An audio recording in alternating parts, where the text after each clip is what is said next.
life in the church. And we're dealing tonight, as the handout suggests, with the question of pluralism. And then next week I'm going to be talking about revitalizing parish life. So I see it as a three-part series, and trying to look at the challenges we face in the church today, and especially the opportunities that we have to seize the moment and to make the best of it. So tonight, the whole idea is to deal with pluralism, and to start that out, I want to try to recall to mind some images that might touch your own imaginations, and to first of all get a feel for the question of pluralism. So I have an image in my mind of, in Mexico, of people, Mexicans, on their knees, walking on their knees up the steps of the cathedral to Our Lady, dedicated to Our Lady of Guadalupe, and the shrine there, and going up to show honor to the Blessed Virgin Mary. Catholic people going on their knees, rough stones and all of that. The next image that comes to me is in the football stadium at Notre Dame. About 40,000 people gathered together for a large mass. And during the mass, a lot of people pray with their arms up in the air like this. And at one point in the mass, everyone started speaking in tongues together. And at another point in Mass, there was about 7 or 8 bishops celebrating the Mass, and down along the field, there were a lot of people in wheelchairs. And as they came down and they laid hands on them as during the Mass as part of it, and a healing ceremony for those people in the wheelchairs.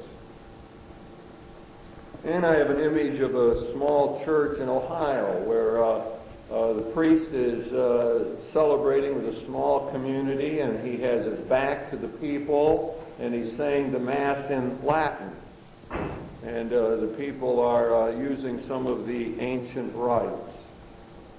Then I could think of a Mass on a college campus where there's a lot of students there, and they're there in bare feet and shorts, and there's folk singing, and people are sitting on the floor, and so on.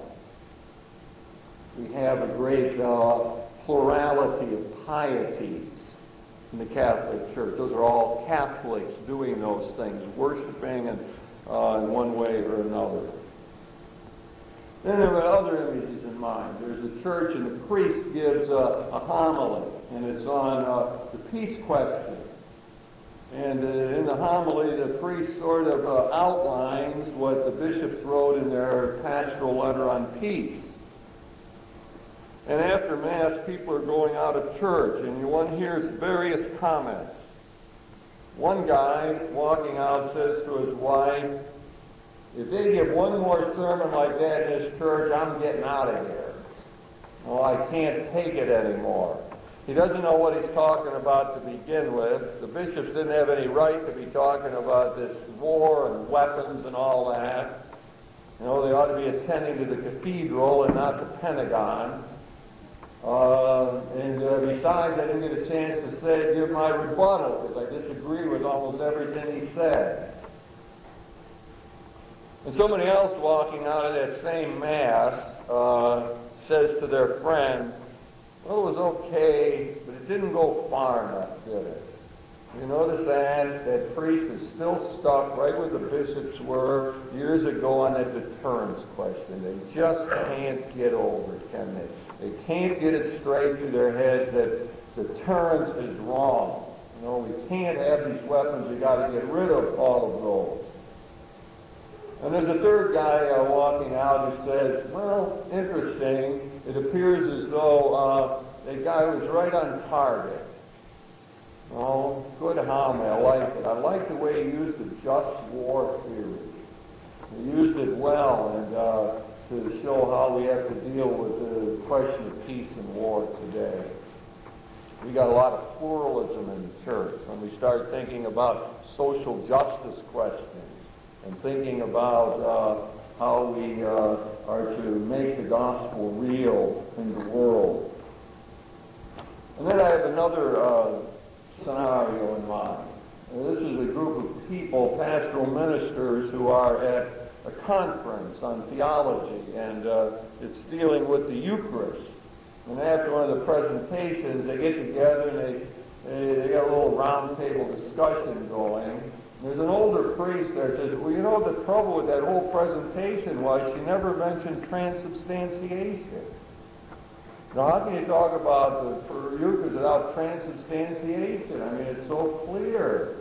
You know, the substance changes and the accidents remain the same. And Christ is present. And she never said that. And somebody else in the group, it's a young nun who's done some studying, and she says, well, I don't know. I don't really think she had to talk about transubstantiation, but I really wish she'd have picked up on some of the things the Dutch theologians are saying about transsignification. That's how we ought to talk about the Eucharist. No, what it really is happening there is that the bread and wine is taking on a new significance in this celebration. There's a new significance. It's not just mere bread and wine now. That's Christ for us. And there's a layman at the table, he says, well, I really don't care about all that. You know, I mean, it doesn't make any sense to me. Who cares? Transubstantiation, transsignification. The important thing, you know, is that we gather to celebrate the Eucharist. That we get energy and strength from that. I don't care how you call it, but the important thing is we go there and that we pray. We get something out of it. We have pluralism in the Catholic community. We have theological pluralism. We have different ways of looking at the great realities. And then I have another image of a group of parents, and they're talking about religious education and how religious education should be carried on for their kids. And one says, you know, what I want is they got to reach my kid. You know, it's not easy. They got television and everything. They got to have more discussions. They got to have more relevant talks. What I want them to have is a lot of discussion about drugs and sex and try to get them talking. That's what you got to do. That's what then they'll want to go there to the CCD. And another parent is there saying, no, I disagree with that entirely. What you got to have is the fundamentals. You know, they got to learn the basics of the faith. I want them to learn the Ten Commandments and to memorize some of those important things from the Bible and what the church teaches. And another person there says, well, I'm not too happy with the whole thing. I'm going to educate my kid at home. Because I don't trust what they're doing there, the whole religious ed program. We got pluralism in the practical realm as well. So we're talking pluralism, and that's what I'm talking about. And it's all familiar to us. There's a pluralism of pieties. There's a pluralism of outlook on Christianity in the world. There's a pluralism of theologies. And there's a pluralism about the practical matters in the church and how we're supposed to work them all out. Now, what are we to make of that? Well, what are we to say about that vast array of opinions and outlooks and mindsets that we're talking about there? Are we to say that's good or bad? Are we to settle for it or try to do something else? Are we supposed to try to find some unity in all of that, or just leave that plurality be? Should we be happy about it or sad that it's like that? So there's a whole array of questions that would arise after we begin to assess the kind of pluralism that we find in our church today. Now, let me try to respond to those kind of questions. First, I want to try to place that in some sort of historical context. And to begin with, I go right back to the very first century. And past ideas that are recorded in the 10th and 11th chapter of the Acts of the Apostles. And the story goes something like this in the it begins already in the 9th chapter, and it concerns Peter. Well, Peter goes to Joppa because Dorcas, his name means gazelle, and did all kind of good things for other people, suddenly fell ill and died. She had become a Christian. And Peter was in the area, so they asked him to come over. And he went up there and saw everyone crying and everything. He sent everybody out, and he prayed over her, and he told her, stand up. And sure enough, she did. And so Peter's here in Joppa. Now, a little ways up the road in Caesarea, there's a centurion named Cornelius.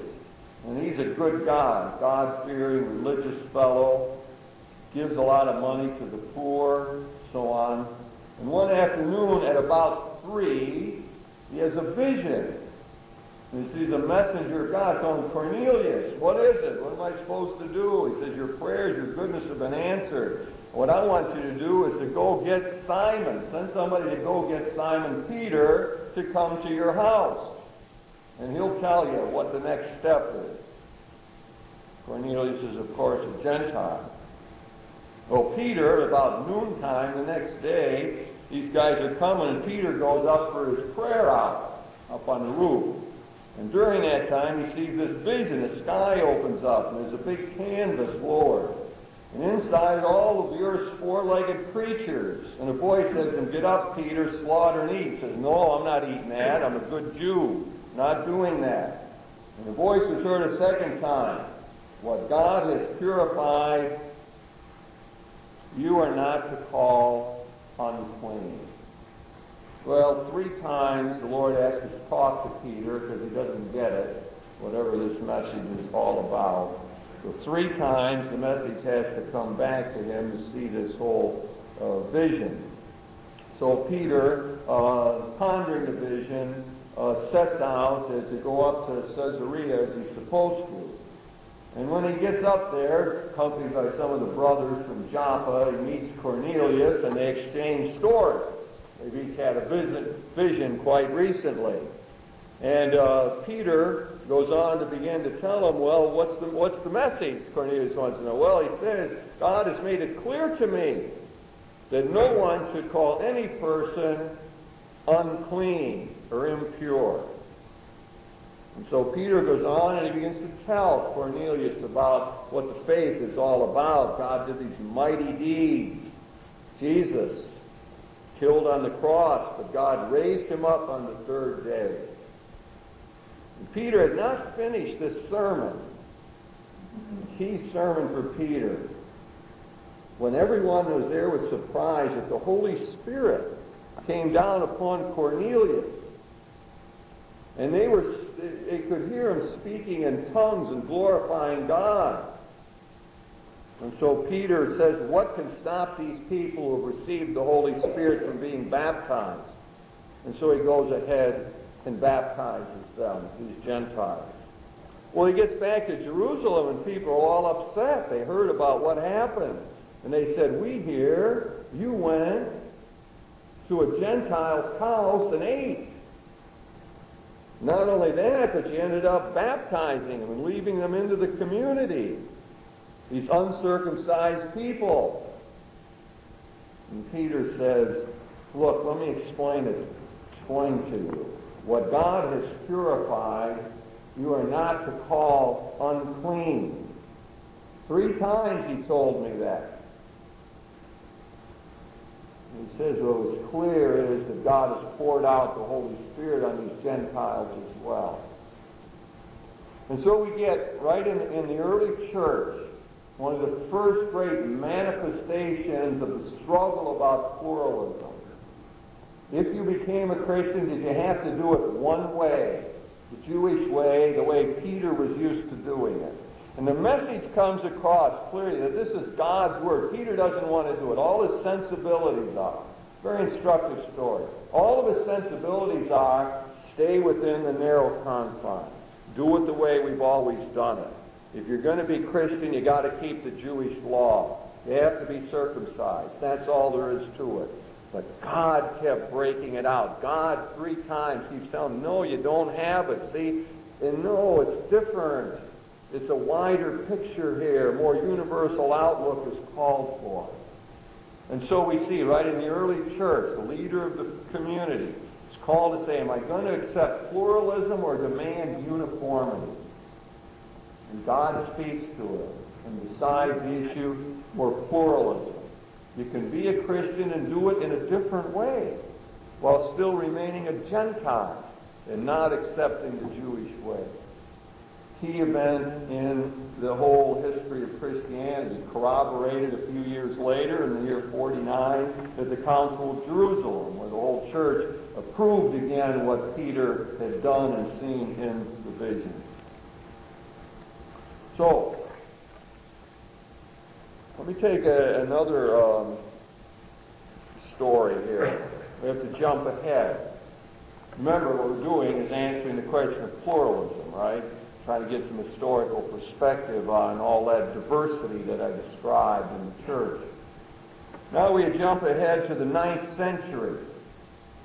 And we got two brothers living in Greece by the name of Cyril and Methodius. Cyril and Methodius' father, I think he was some sort of businessman. And as they were growing up, they learned another language because of extra context, Slavonic. Learned to speak the language of the Slavs. And they were very bright youngsters. They went off to school in Constantinople and so on. And Methodius became a monk, and Cyril became a professor and teacher. And at one time along the road here in Moravia, the king in Moravia, that's part of modern-day Czechoslovakia, he decided that he wanted some people to come in and to talk about Christianity to his people in a way that they could understand in their own language, that would be sensitive to what was going on with the people. And so when he went and asked, they said, yeah, we got just the people. We will send Cyril and Methodius to you in Moravia. So Cyril and Methodius head off to do their missionary work. And they get there, and instead of coming in and telling the Slavic people exactly how they're supposed to do it all, they spend time learning the culture. They spend some time they learn the language. And then they go about the business of translating the scriptures into the Slavonic language. Eventually, Methodius did that in an 8-month period, translated the whole Bible. We had, some outstanding missionaries here. And then they began to adapt the rites, and they came up with a Slavonic liturgy for the people. Instead of telling them, well, you got to do it like everyone else did back in Greece or Constantinople where we were. No, we'll do it your way. And they tried to adapt the whole of the Christian thing to the outlook and sensibilities of the people living in Moravia. Well, they loved it, and they took to it. Developed what we call the Slavonic rites. But there were a lot of people who didn't like that. The German clergy didn't like it. There was a lot of political intrigue. I don't want to go into all of that. But they didn't like it. And they wanted them to have a particular way of doing this. And they had a theory going at the time that was known as trilingualism. And that theory said the only way you could worship God really was in one of 3 languages. Hebrew, Greek, the languages of the Bible, and also Latin. How could you worship God in Slavonic? And so they went to the Pope, and they said, well, this isn't right. Look what Cyril and Methodius have done. They've used other language, and they're actually celebrating the Mass central in Slavonic. They have this whole new rite going. And so they protested the Pope. The first Pope they went to see died. And then the next one, Adrian II, said, aha, let's check this out. Talked to Cyril and Methodius, impressive young missionaries. And he decided, wonders, that let's go with this Slavonic rite. This is good. Let's go along with it. This is great. Well, they go back. Well, Cyril never got out of Rome, I don't think. He died there, probably in ecstasy over the the Pope had to say. Successful missionary. Methodius goes back and he's working with the people, and they keep protesting, and the German clergy and the bishops are against all of this. A big fight ensues, and they go back and call back to Rome again. Eventually they exiled him for a while. I think for 3 years he was out and imprisoned and so on, comes back. But eventually Rome keeps backing this up, saying, yeah, that's fine. Let's have the Slavonic Rite. And it spread from there, from Moravia over to Bohemia and into parts of Poland. And the people kept the faith. Never thought about leaving Rome. That's probably why some of us in the room are Catholics today, because of Cyril and Methodius. And they kept the faith. Never thought about leaving Rome, always united, but they had their own way of doing things. A sort of second triumph of pluralism. The question was clear. Are you going to make them do it in a trilingual, one of those languages, or are you going to adopt something new? 8th century, Cyril Methodius, the decision for pluralism, which kept the unity in together. Jump ahead a little bit. 16th century. Now we've got an Italian Jesuit. People already know, yes. Matteo Ricci. Italian Jesuit. And Ricci is sent off to be a missionary in China. Well, he stops for a while in Goa, India, and he sees how they've been doing the missionary work there, which was largely to take the Portuguese way of doing it and to impose that on the Indians in Goa. And he got there, and it was so distasteful to him. He didn't like it. He didn't like it because they were making them be uniform in the way they weren't respecting their culture. And Ricci said to himself, I'm not going to do that. So he goes to China, and he spends 6 years learning the Chinese language. Quite an accomplishment, I would say.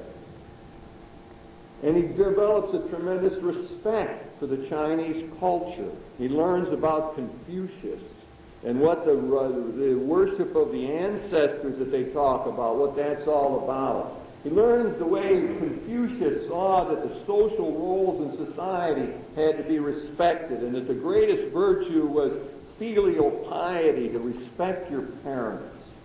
That's what the whole culture was based on, respect the parents.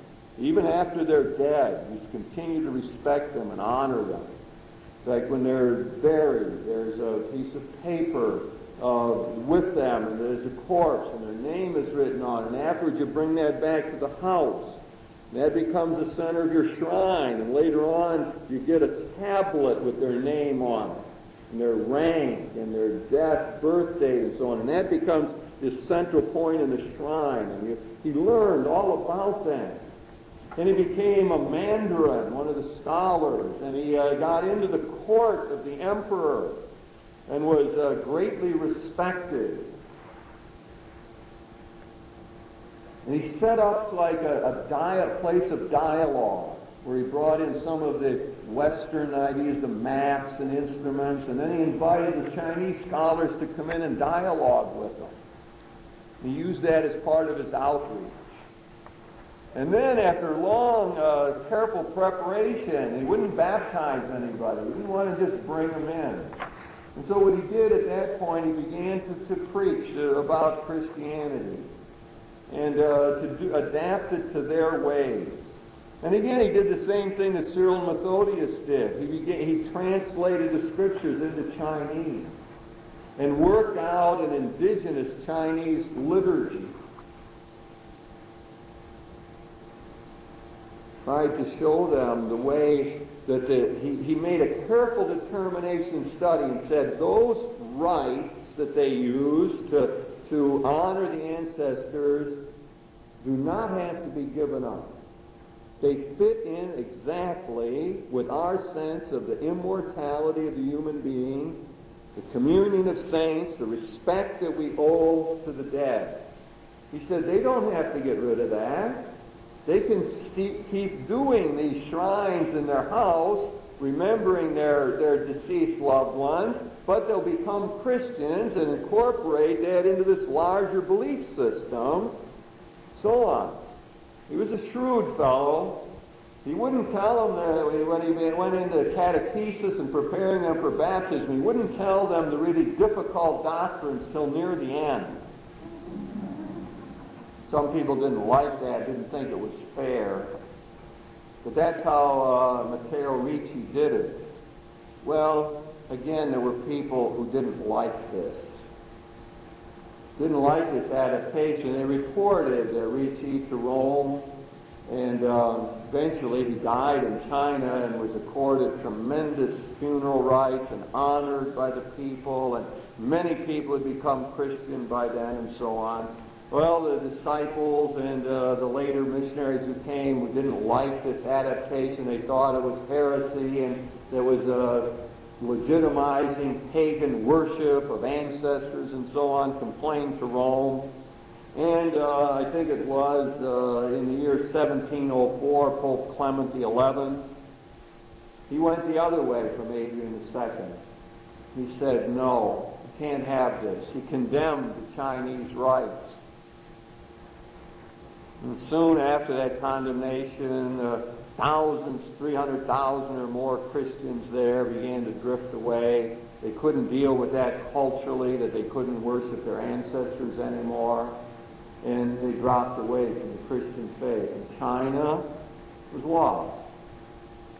Lost to the church, Christian outlook, and so on. So we have another story in the history of pluralism. And let me try one more. And that is, this is our own story now. This is the story of our grandparents. They're the ones who came over here to the new land from some of the impoverished and oppressive situations in Europe. They came from Ireland and from Germany at first. And later on they came from Italy and Eastern Europe. Well, they came in tremendous numbers, maybe as many as 40 million from 1820 to 1920. And they came here and they were thrown into a pluralistic situation, sort of unheard of in the history of the church. Before, they were used to having a state religion. One religion was dominant, sort of went along with it. Now suddenly they're thrown into a pluralistic situation. They are now in a Protestant country. And there's a lot of prejudice against them. The prejudice we know is nativism. And it was very difficult. Irish need not apply was the touchstone. Need not apply for jobs. The immigrants were poor. And they were looked down upon. And they wrote all kind of nasty articles and had cartoons in the papers about how they were dirty and drank too much and had too many kids and were a source of crime in the cities and so on. All sounds very familiar to other people talk about that way today. But the thing was that they had, in the midst of that nativist prejudice and all kinds of difficulties, they had freedom. And they had freedom to develop their own churches, and that's what they did. They formed these national parishes that sort of held them together. And so the Germans had their parish, and the Irish had theirs, and later on the Polish had theirs, and the Italians had some. And they sort of learned a way of keeping together, having a sense of cultural identity and unity, and at the same time, they succeeded in adapting themselves to the dominant culture in an amazing way.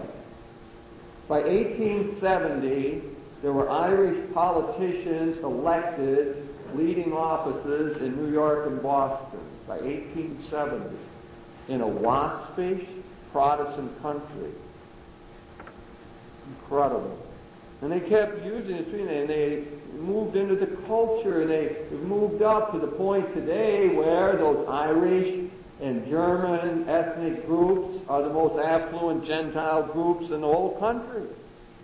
They surpassed their Presbyterian friends and the Episcopalians. That's right. In the midst of the freedom, they were people who were able to flourish. And so what they did is they developed a sense of pluralism. Well, they found a way to hold themselves together, to keep the culture in order, to preserve some of the family traditions and so on, but at the same time to live in a larger world. So the pluralism, and it became part of the Catholic mentality, became part of our outlook. We began to get to the point where we said, well, that's good to be free. And the great theologian John Courtney Murray, who we name our lecture series after, saw that experience and studied it. And he said, you know, there's something good about this. The whole church could learn about this. Catholics don't have to have privilege. We don't have to keep other groups down. All we need is freedom, and things will be fine. And so it was that people learned this. And it eventually filtered its way into the whole Catholic Church at the Second Vatican Council. And it's a story I talked about last week of John Courtney Murray and the religious liberty doctrine. Now, in the midst of all of this, the Catholics, of course, had a lot of problems with building up there. They had to build schools and establish parishes. It was a brick and mortar era, as we say. But there also began to be a powerful intellectual movement, and a very liberal, near the end of the 19th century, and it's at Dunwoody Seminary, New York. And it produced an important journal, liberal journal. And it began to flourish a Catholic culture that would be indigenous in the United States. Were taking their experience seriously. But again, the people who were in favor of uniformity jumped in the picture. And they began to report the liberal movement to Rome, the Vatican. And sure enough, in 1899, Pope Leo XIII issued an encyclical condemning Americanism. We got our own heresy, condemning Americanism. Which is that a marker of distinction or something of our own heresy? Yeah, he had to condemn Americanism, which was all this talk of pluralism and freedom and democracy and an indigenous kind of Christianity here in the United States. Marvelous bishops who understood that we had to culturate Christianity here in the United States. People like Ireland and Gibbons and Father Isaac Herbert, who founded the Paulists. These people were then condemned. And in 1907, then, the Pope had to write another encyclical to make sure that this really stuck. And it was called Pascendi, and it was against modernism of all types, including kind of modernism going on in the United States. And as a result, that marvelous pluralistic movement was snuffed out.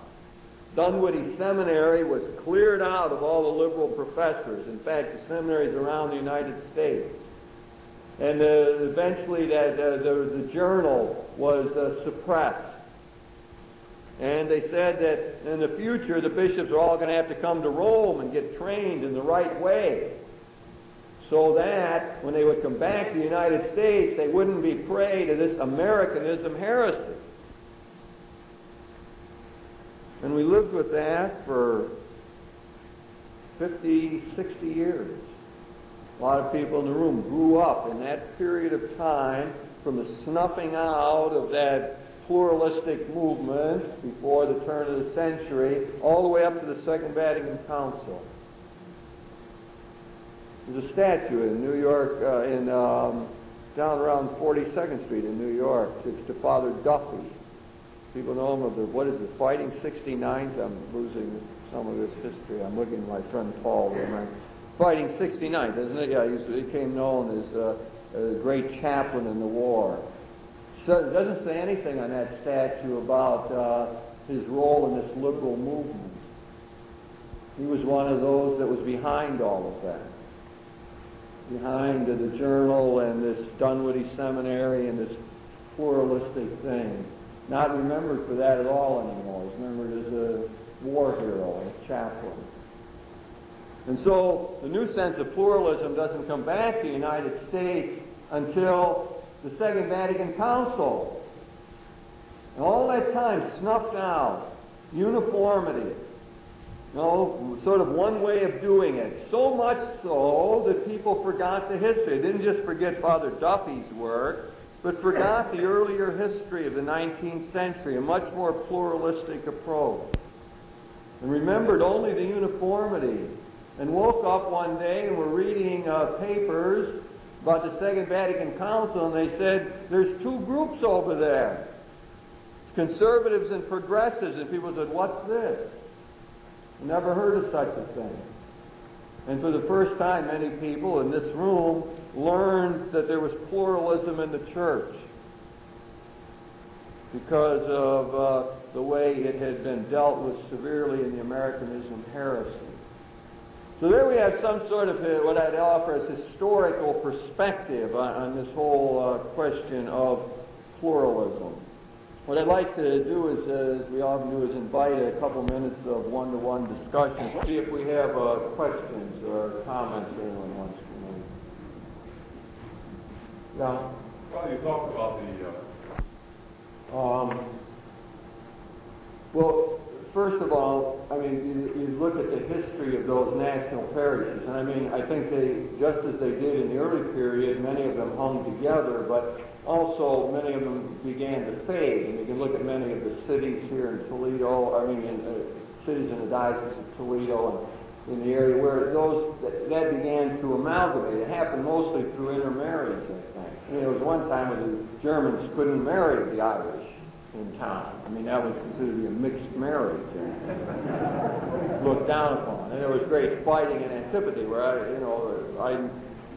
I've been stationed in those kind of situations where the lingering memories were still there like that. But I mean, I think that gradually what happened is that the ethnic parishes began to break down. The third generation didn't want to hang on to the customs so much.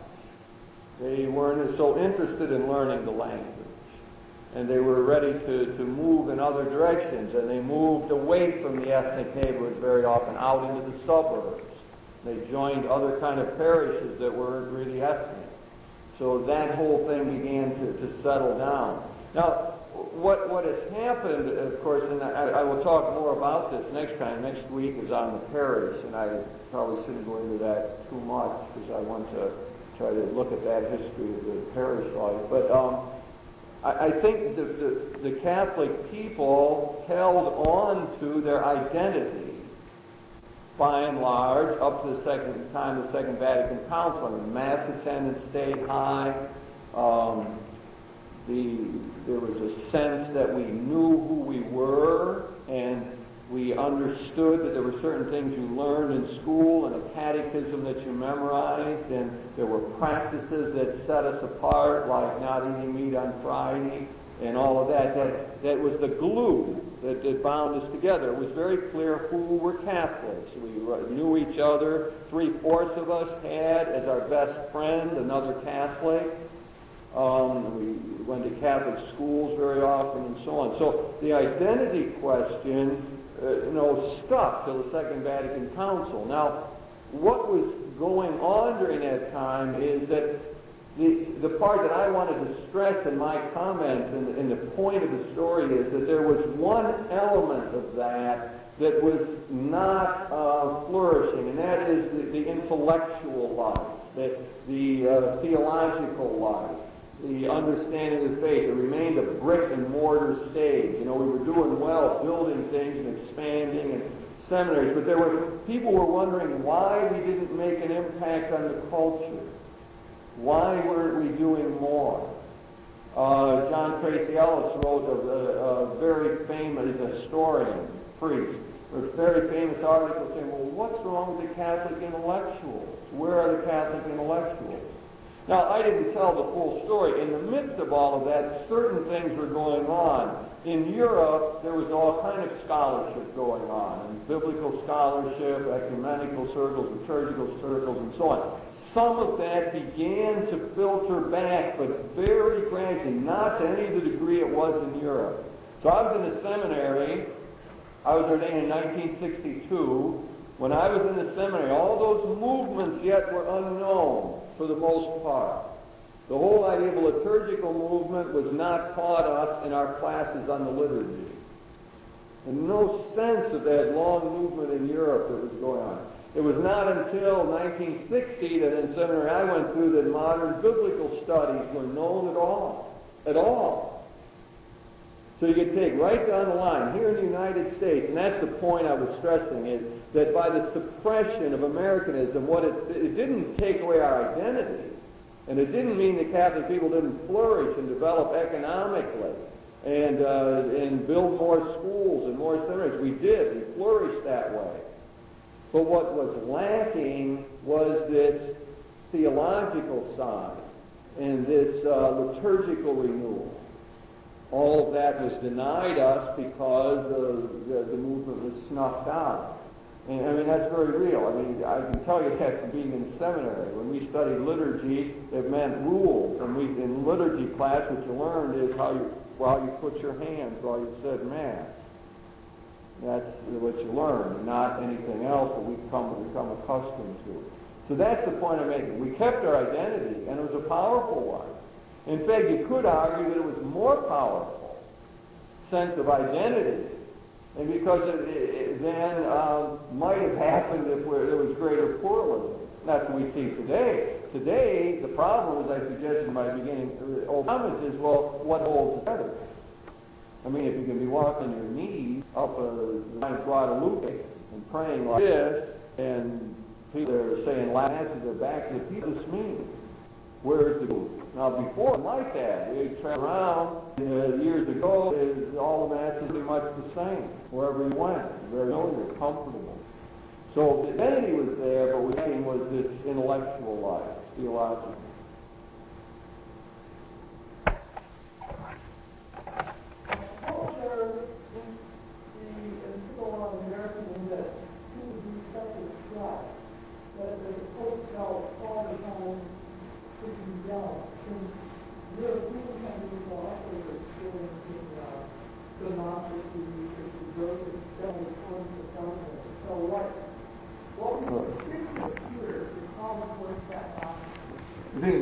What was happening is that many bishops in the 19th century were saying things like, well, the American culture is really good.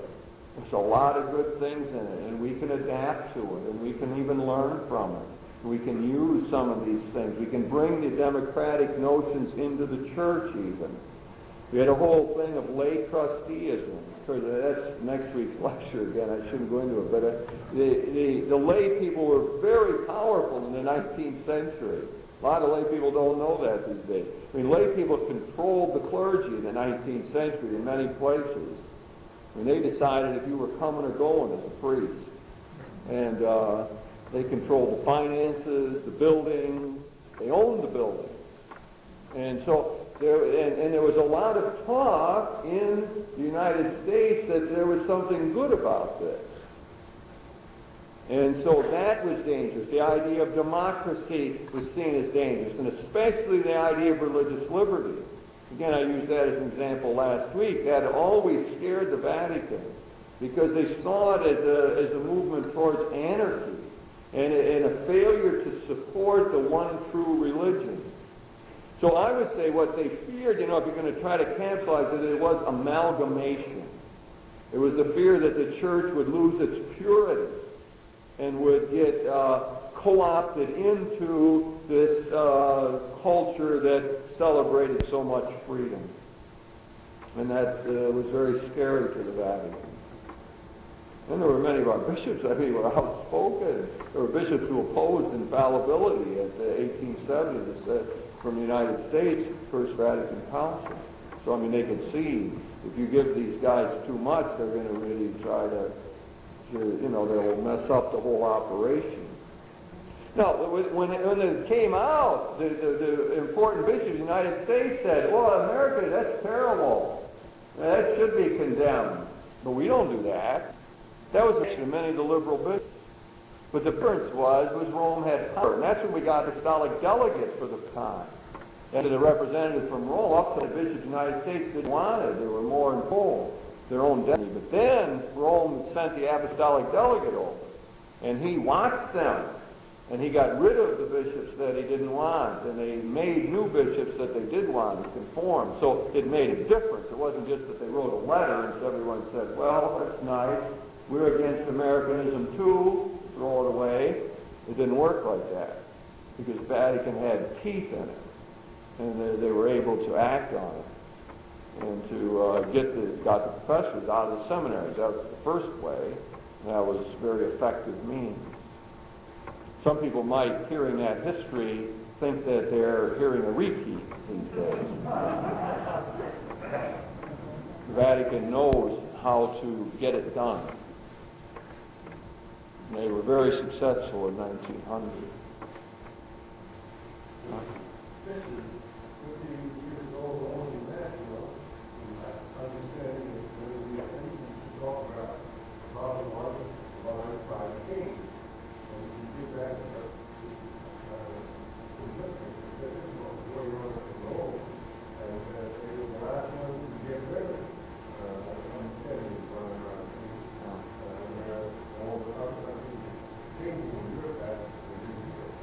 Sure. So we get the famous syllabus of errors where the Pope Pius IX saw fit to condemn everything that was modern. They feared everything that was modern, and I mean, he was acting like a sovereign. And he was pointing about the divine right of kings. He remained that. He wanted to build up his power vis-a-vis the rest of the church. And that's partly then why we got the infallibility statement in 1870, the syllabus of errors condemning everything, freedom of the press even.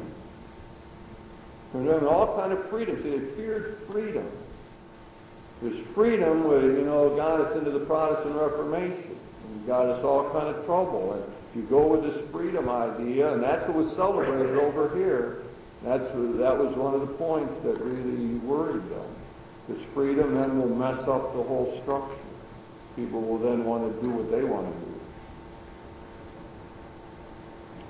Well, let me go on here and see what else we do. The next section, my own idea of this is what I will call more of a theological perspective, after the historical perspective, in trying to understand this pluralism. Theological kind of perspective. I realize this doesn't follow the outline. I mean, I made the outline this morning, and since then I've changed my mind. I knew I should not have written it so early in the day. Right? It was a bad mistake on my part, right? So I rewrote all of this since I did the outline. But anyway, a lot of the same ideas are in there. It just sort of sorted out in my head in a different way. But the theological perspective now. This might get a little sticky and difficult to follow, but it is